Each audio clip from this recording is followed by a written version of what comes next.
إن الحمد لله نحمده ونستعينه ونستغفره ونعوذ بالله من شرور أنفسنا ومن سيئات أعمالنا من يهده الله فلا مضل له ومن يضلل فلا هادي له وأشهد أن لا إله إلا الله وحده لا شريك له وأشهد أن محمدا عبده ورسوله أما بعد أعوذ بالله من الشيطان الرجيم بسم الله الرحمن الرحيم يا أهل الكتاب لا تغلوا في دينكم ولا تقولوا على الله إلا الحق إنما المسيح عيسى ابن مريم رسول الله وكلمته ألقاها إلى مريم وروح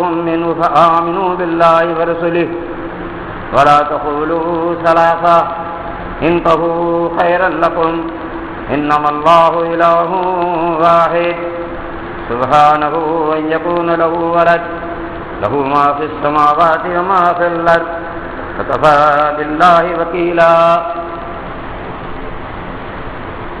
عزیزان گرامی، سورۃ النساء کی یہ ایک آیت گزشتہ جمعے میں بھی یہ بات عرض کی گئی تھی. شیطان نے انسان کو توحید کی شاہراہ سے شرک کی گمراہیوں کے اندر لے جانے کے لیے بہت سے راستے، بہت سے ہیلے اور بہانے تراشے، اور ان میں سے سب سے بڑا دروازہ جو اس نے شرک کی طرف کھولا ہے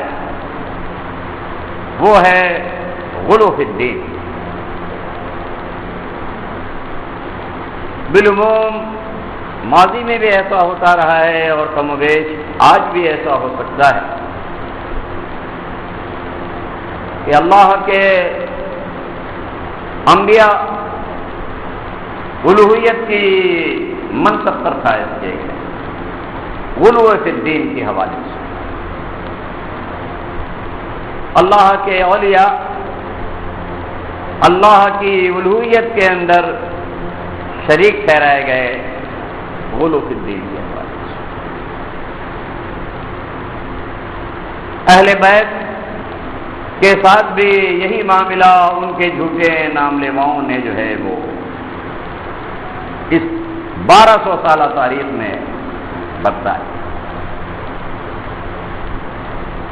رب العالمین نے اسی لیے حکم دیا تھا باشگاف طور سے کہ یا اہل الکتاب لا تغلوا فی دینکم، کہ اہل کتاب کہ تم نے موسیٰ اور عیسیٰ علیہ السلام کی تعلیمات کا جو حلیہ بگاڑ دیا ہے، اور وہ اللہ کے انبیاء جو خالص توحید کی دعوت کے لیے اٹھے، وہ موسیٰ علیہ السلام جنہوں نے جب یہ دیکھا کہ سامری نے ایک جھوٹی خدائی کا جو ہے وہ فریب دیا ہے، بنو اسرائیل ڈھونگ رچایا ہے جھوٹی خدائی، تو اتنے غضبناک ہوئے ہیں کہ ہارون علیہ السلام کو جو ہرچند کے ان کے بڑے بھائی تھے اور جن کو موسیٰ علیہ السلام نے بنو اسرائیل کی نگہداشت کے لیے، ان کے امور کی نگرانی کے لیے پیچھے چھوڑ کر گئے، جب سامری نے بچڑے کے اندر سے یہ فن شعبدہ بازی کا مظاہرہ کر کے خاص قسم کی آواز نکلوا دی، اور اس نے کہا کہ موسیٰ تو بھول گئے ہیں دور پہ جا کر کے معذرت، اصلی الہ، اصلی معبود تو یہ بچڑا ہے. یہ بچڑے کی پرستش بھی بنی اسرائیل میں بھی ہوئی ہے اور حکم دیا گیا تھا کہ ذبح کرو اس کو. جب انہوں نے بڑے نخرے کیے، عجیب عجیب سوالات کیے، رنگ کیسا ہو، علی ھذا القیاس، اور جب ہر بات کا جواب آتا رہا تو مالک فرماتا فَذَبَحُوهَا وَمَا كَادُوا يَفْعَلُونَ. چاروں ناچار جو ہے انہوں نے پھر چھری چلائی تھی، حالانکہ وہ ذبح کرنے پر راضی نہیں تھی. علاج تو یہ الوہیت کی ماضی کی لکیر چلی آ رہی ہے گاؤں ماتا کے لیے. اور پورا یہ پڑوسی ملک جسے ہم ہندو کہتے ہیں، ہندو دھرم کے اندر آپ دیکھتے ہیں گاؤں ماتا جو ہے، گائے جو ہے، کتنے مقدس. ابھی تک شیطان جو ہے اپنی دھاک بٹھائے ہوئے، اور انڈیا کے اندر جو ہے گائے کی قربانی بینڈ. نہ عام روزمرہ کے ذبیحوں کے اندر آپ گائے ذبح کر سکتے ہیں، اور نہ عید الاضحیٰ کے موقع پر جو ہے آپ گائے کی قربانی دے سکتے ہیں.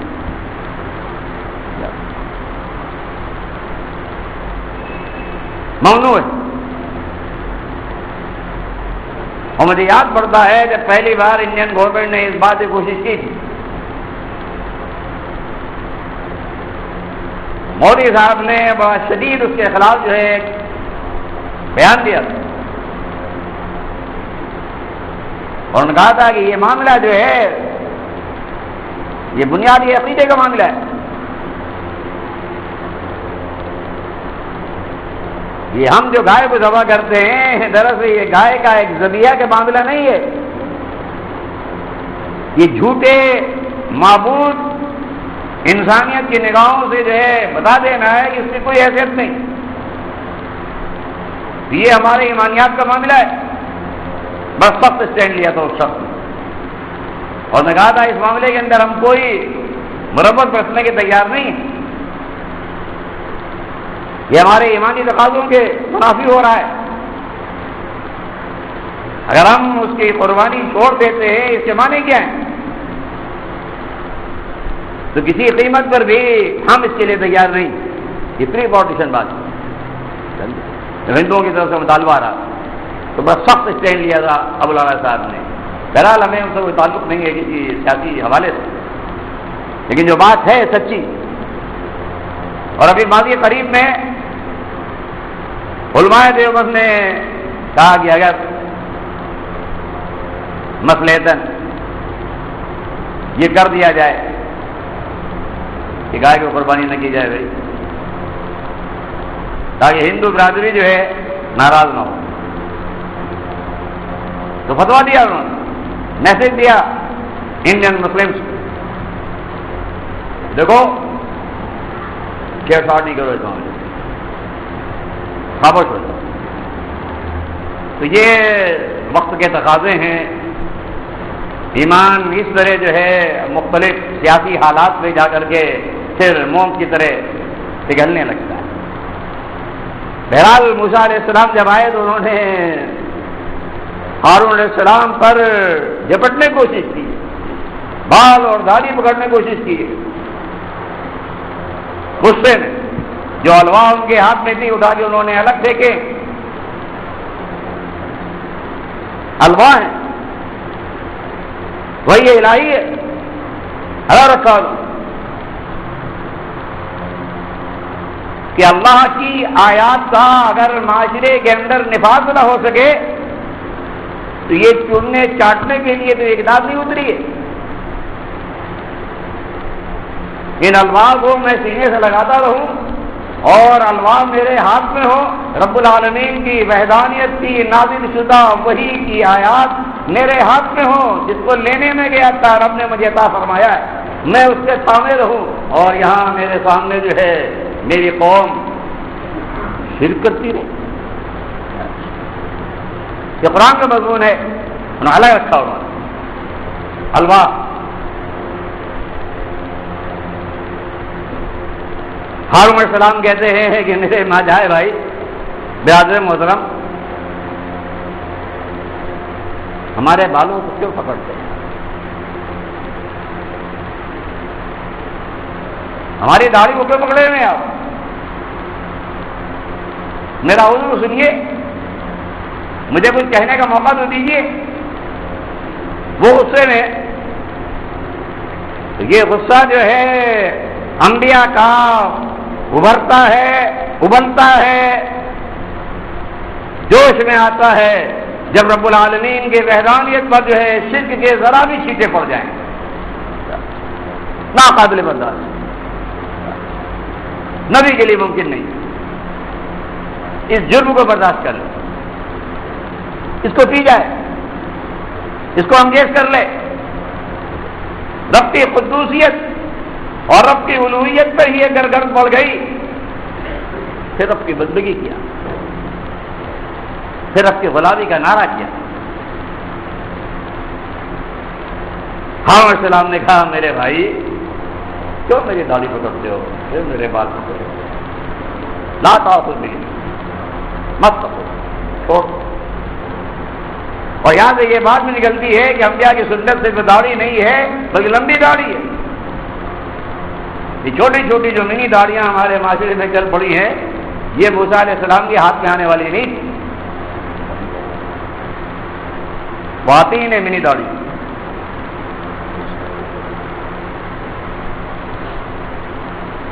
اور اس کے بعد انہوں نے مجھے پیش کیا کہ ہم نے بہت سمجھایا، یہ بات نہیں ہے، میرے در پہ آزار ہو گئے، اور اس لحاظ سے میں نے کچھ نہیں کہا، صبر کیا کہ آپ وہاں گئے ہوئے ہیں، آپ آنے کے بعد مجھ سے یہ نہ کہے کہ تم نے کیا، یہ سب لڑائی جھگڑا شروع ہو گیا۔ میں نے آپ کا انتظار کیا، میں تو بہت سمجھایا، میں نے بہت روکا ہی۔ پھر اس کے بعد سامری سے خطاب کرتے ہوئے کہا کہ بول تو نے کیا کیا ہے، کیا ڈھونگ رچایا تو نے؟ اس نے تعبیر کی کہ جبریل آئے تھے، ان کے پیر کی مٹی سے میں نے اٹھا کے مارا تھا، اس میں آواز دی ہے، بہرحال وہ سب باتیں۔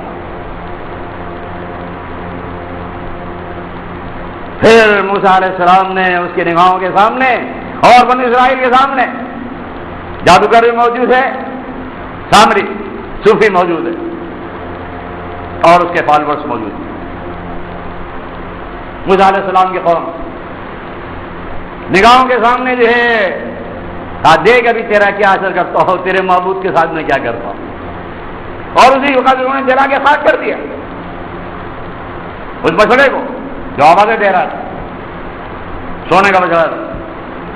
قوم سے اس نے منگایا تھا زیورات لے آؤ، الہ بناتا ہوں تمہارے لیے، اور اس کے بعد ریزہ ریزہ کر کے فضاؤں میں بکھیر دیا، پانی میں بہا دیا کہ جاؤ چھٹی ہو گئی۔ اور یہ قوم ایسے کو تبرک سمجھ کر کے، شربت روح ایسا سمجھ کر کے بوتلوں میں رکھتی ہے۔ یہ تبرک جن الہوں کی خاک اس کے لیے تبرک، قبروں کی خاک اس سے تبرک، قبروں پر چڑھائے ہوئے پھول اس کے لیے تبرک۔ بہرحال کہنے کا مقصد یہ تھا کہ یہ بنو اسرائیل کے اندر وہ انبیاء جو موسیٰ اور عیسیٰ علیہ السلام بالخصوص اللہ کی وحدانیت کے لیے، ہمارے کے تمام انبیاء اسی کام کے لیے مبعوث کیے گئے۔ آج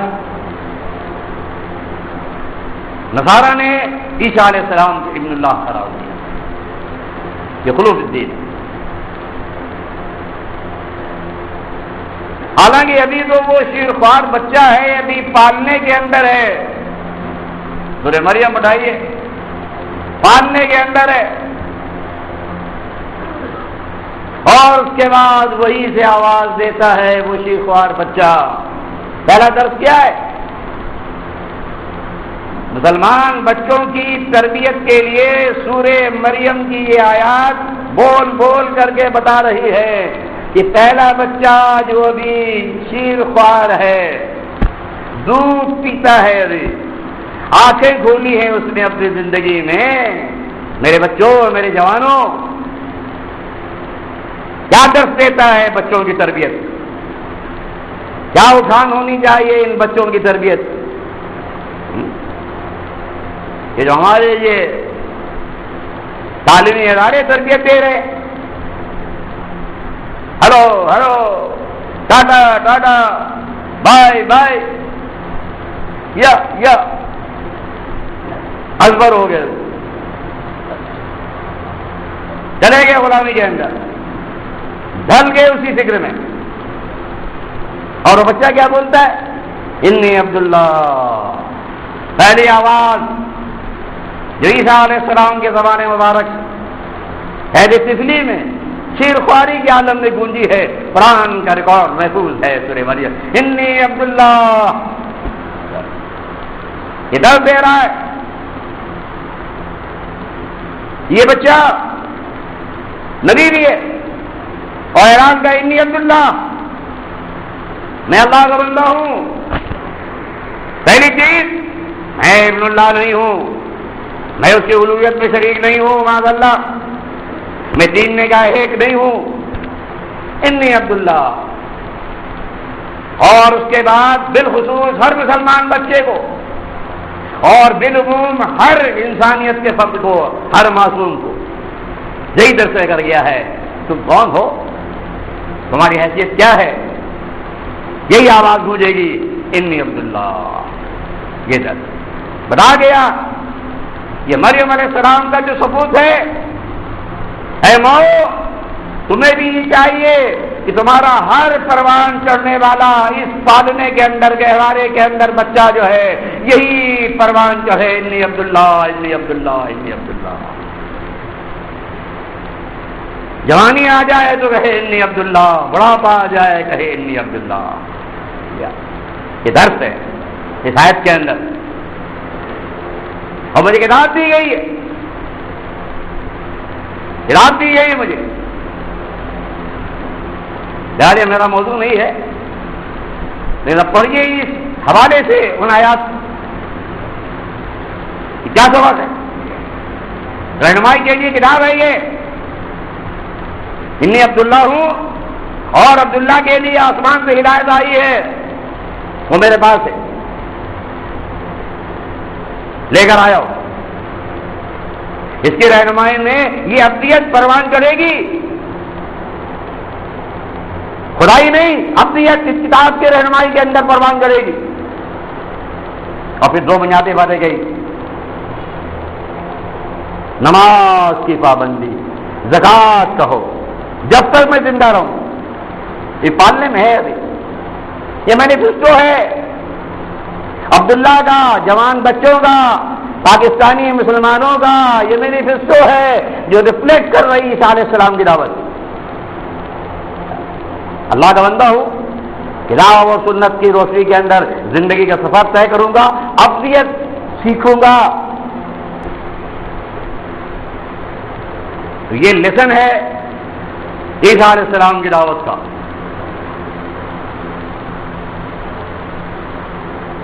عیسائیوں نے کیا کیا؟ وہ انی عبداللہ کا جو ترانہ گہوارے کے اندر گونجا تھا، وہ الہ بن گیا. عیسیٰ علیہ السلام، ان کے والدہ محترمہ مریم علیہ السلام اور رب العالمین، تین الہ. تفسیر کا عقیدہ، تین الہ، ٹرینٹی. یہ ٹرینٹی آج بھی ہے. آپ کے کراچی کے اندر بعض مشنری اسکول سے ہیں جن کا نام ہے یہ ٹرینٹی اسکول، ماتھے پر لکھا ہوا ہے گیٹ سے ٹرینٹی. اور ہم اور آپ اپنے بچوں کو، اپنی بچیوں کو، میں کبھی گزرتا ہوں گاڑی سے دیکھتا ہوں کہ غول کے غول وہ بچیاں جو فاطمہ اور عائشہ کی بیٹیاں ہیں رضی اللہ تعالیٰ عنہما، وہ بچیاں ہیں. جو اسماء خدیجہ رضی اللہ تعالیٰ عنہما کی بیٹیاں ہیں، معصوم بچیاں. وہ باپ جو ان اداروں کے اندر بیچتے ہیں جس میں لکھا ہوا ٹرینٹی، تثلیث کے عقیدے کے مالک، وہاں توحید سیکھیں گے، ہمارے بچے وہاں توحید سیکھیں گے۔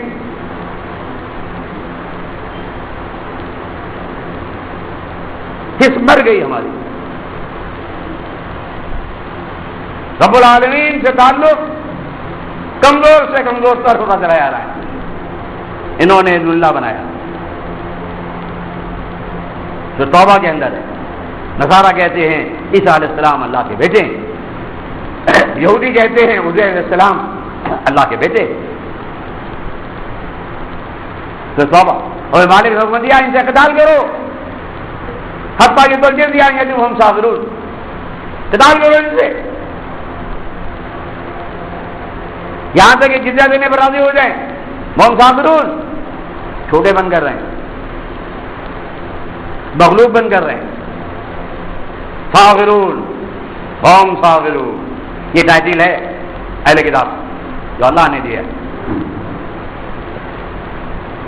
تو میرے عزیزوں، جب تک دین کا یہ فہم ہمارے بڑوں کے اندر، بچوں کو چھوڑو، بچے تو ڈیوٹی جا رہے ہیں، وہی یہ بیچارے کیا سیکھیں گے؟ ان کے قاتل تو ہم اور تم ہیں۔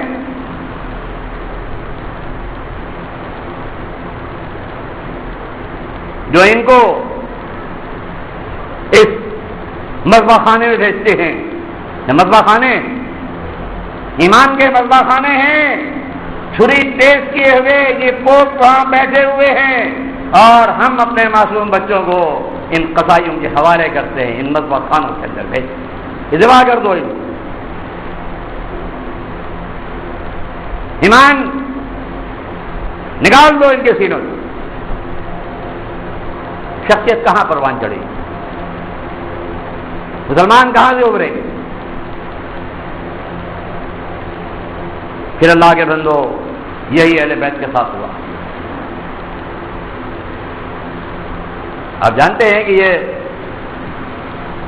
رجب کا مہینہ ہے، غالباً آج 10 تاریخ رجب، جہاں تک مجھے یاد ہے۔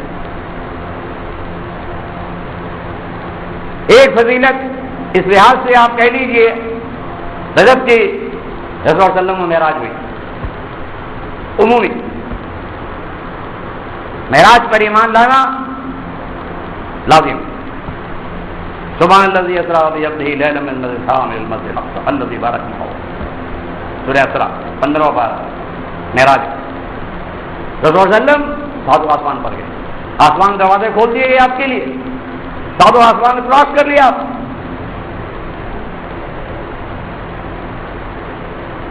رب سے بات ہوئی، نمازیں 50 فرض کی گئی،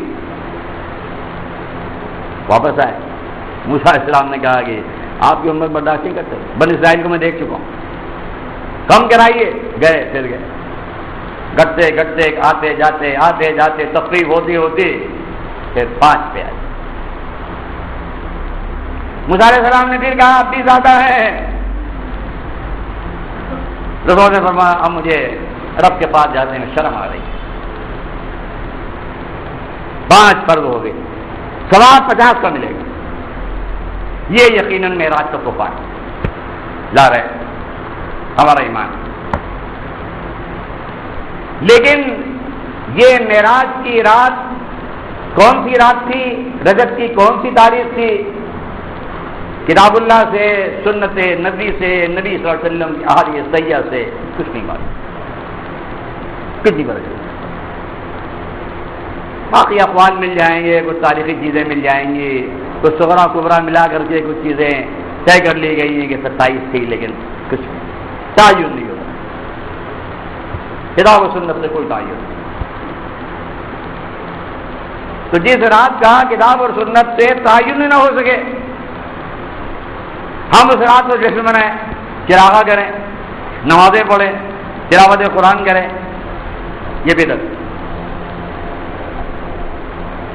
دین میں معراج تو ایمان یاد کا حصہ ہے، اس پر ایمان لانا، لیکن اس کے لیے جشن منانا، چراغا کرنا، مٹھائی بانٹنا، نمازیں پڑھنا، روزہ رکھنا اس دن، یہ گمراہی ہے، یہ بدعت، عذاب کا موجب، وہ عبادت ہے۔ تخصیص کر لی گمراہی.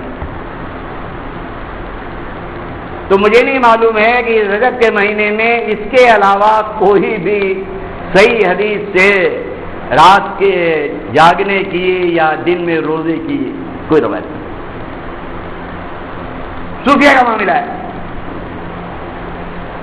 یہ حضرات. نوافل پڑھو جمعے کی پہلے جمعے کو مغرب سے عشاء 2 رکعت پڑھو. صوفیہ کتابوں سے نقل کیا گیا ماچے میں چل رہا ہے. تو ذہن میں رکھیے اس کو. معراج کا عقیدہ ہمارا بنیادی عقیدہ ہے. ہمارے نصوص پر ایمان ہے کتاب اللہ کی سنت نبی اسلام.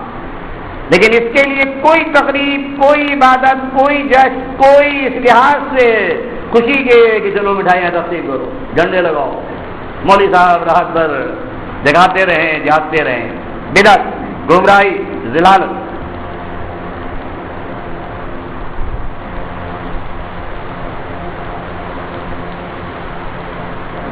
ان الحمد للہ نحمده ونصلی علی رسوله الکریم وعلی آلہ وصحبہ اجمعین اما بعد. عزیزان گرامی پھر رجب کے مہینے میں 22 رجب جو غالباً بدھ آ جائے گا کنڈے کی رسم بڑی مشہور ہے. یو پی کے دارالخلافہ شہر لکھنؤ سے اس کی ابتدا کی گئی. 22 رجب کیوں یہ خوشی کا دن کیوں ہے 22 رجب یہ کنڈے کیوں بن رہے ہیں؟ 5 جگہ پر رکھ کر کے اور میٹھی پوریاں خوب گھی میں تری ہوئی اور مٹی کے کنڈوں کے اندر رکھی ہوئی گھر گھر گھر گھر. انڈیا میں تو بہت دیکھا ہے یہاں بھی ہو. کھاؤ کیا ہے کبھی سوچا ہے یہ کیا ہے؟ جب نقابیں الٹی جانے لگی تو انہوں نے کہا کہ بھائی 22 رجب جو ہے وہ امام جعفر صادق رحمۃ اللہ علیہ کی وفات کا دن. ہم ایصال ثواب کے لیے کرتے. حالانکہ امام جعفر صادق رحمۃ اللہ علیہ 8 رمضان 80 ہجری میں پیدا ہوئے. نہ مہینہ ہے رجب کا اور نہ تاریخ ہے 22. 8 رمضان 80 ہجری اور شوال 148 ہجری میں وفات پا گئی. تقریباً 68 ایئرس ایج بنی. پیدائش رمضان وفات شوال. یہ رجب کہاں سے آ گیا بھائی؟ اور رجب کی 22 تاریخ کہاں سے آ گئی؟ امام جعفر رحمۃ اللہ علیہ سے تو کوئی نسبت بنتی ہی نہیں بھائی. نہ یہ برتھ ڈے ہے نہ ڈیتھ اینیورسری ہے نہ سالگرہ منانے کی ہے نہ مولود امام جعفر ہے نہ وفات امام جعفر ہے. جو تمہارے چل پڑا ہے بھائی یہ مولود النبی وفات شہید کربلا یہ تو دونوں نہیں. پھر 22 رجب کو یہ کیوں حلوے مانڈے ہیں؟ یہ کیوں مبارکبادیں ہیں؟ یہ کیوں مٹھائیاں ہیں؟ یہ برکتیں کیوں لوٹی جا رہی ہیں؟ 22 رجب امیر المومنین کاتب وحی امیر معاویہ رضی اللہ تعالیٰ عنہ کی تاریخ وفات.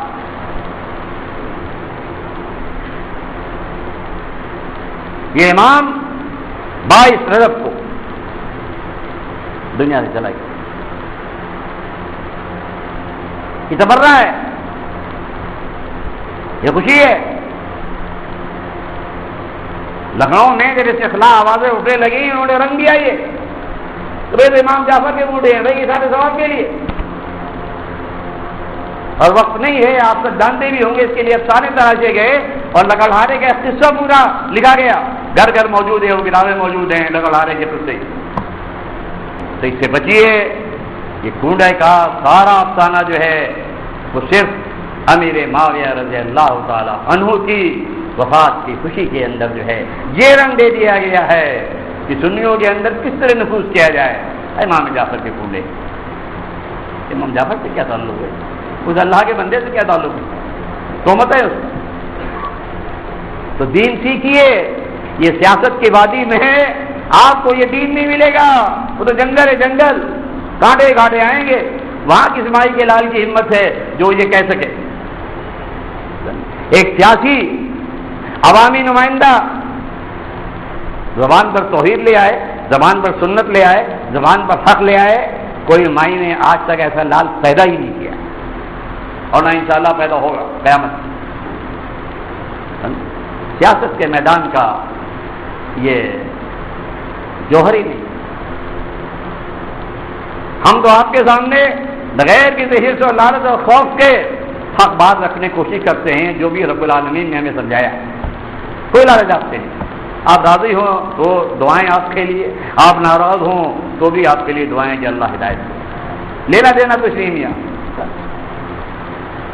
سودا بازی نہیں ہے یہاں. اس لیے اس سے اعتراض کیجیے. امیر معاویہ رضی اللہ تعالیٰ جو فضیلتیں ہیں وہ اپنی جگہ پر. بخاری کی روایت کہا گیا ان کے لیے قول اوجبو، جنت ان کے لیے واجب ہے. امیر نازلوں کے صحیح بخاری کی روایت. اور اس پر تو مورخین کا محدثینوں کو اختلاف ہی نہیں ہے کہ امیر معاویہ کے لیے کسی کا اختلاف. قول اوجبو جنت واجب ہو. بیڈی بیڑا جو بھیجا کہ پہلا نیول فورس جو تیار کی ہے، سمجھے، جو موجوں پہ قدم ہیں، اگر موسوم کرنا تھا تو امیر معاویہ سے موسوم کرو رضی اللہ تعالیٰ عنہ. پہلا وہ امیر المومنین ہے جس نے مسلمان فوج میں سب سے پہلے سمندری بیڑا بحری بیڑے کی ابتدا کی.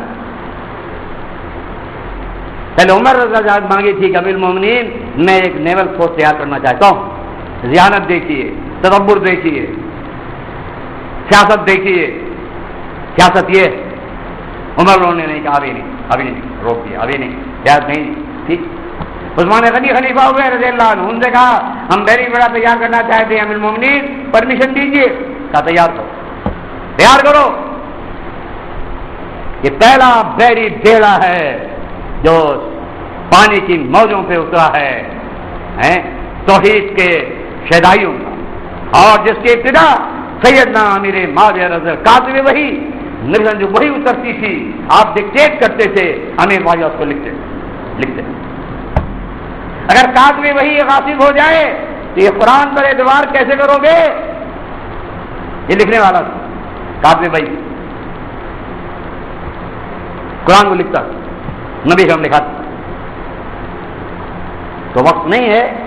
مختصراً یہ تمہارے ہیروز ہیں، جنتی ہیں، اللہ کے پیارے بندے ہیں، اللہ کے اولیاء ہیں، نبی صلی اللہ علیہ وسلم کے صحابہ ہیں.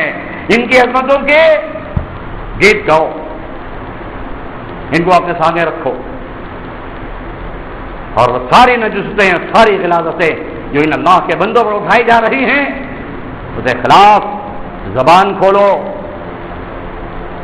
سب بندی کرو، ہمت پکڑو، جرات پیدا کرو اپنے اندر. وآخر دعوانا الحمد للہ رب العالمین. السلام علیکم.